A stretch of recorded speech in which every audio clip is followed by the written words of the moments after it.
Facebook Live. I'm glad you're doing that. Just going to record this and probably post it on Facebook later. Good evening, Mayor, City Council, City staff. I believe this is my first City Council meeting as an official candidate for City Council.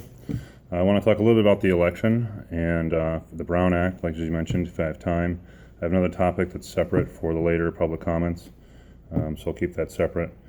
So about the election, it's on November 6th. That's 8 weeks from yesterday.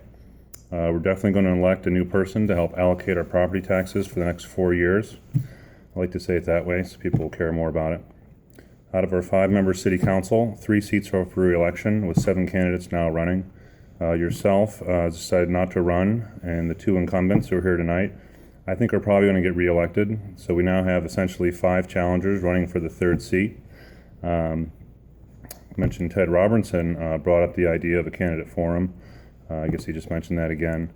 I'm all for that. I'm not sure why the city doesn't feel more of a civic duty to host an event for voters to get to know who's running for city council, particularly with so many running.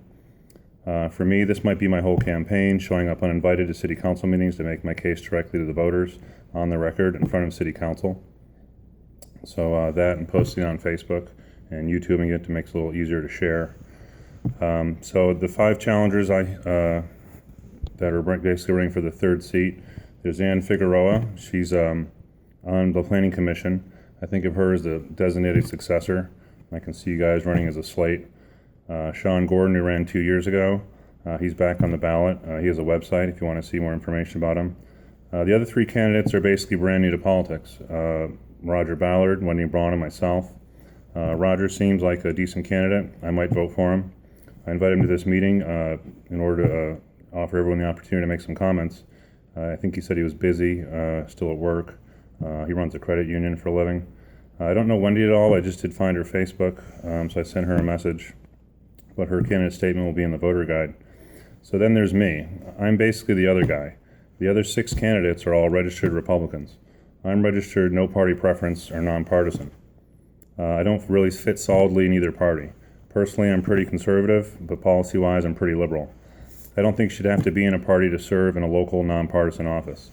In fact, RSM is only 45% registered Republicans. The City Council is 100% Republican. We have about 30% Democrats, 25% independents.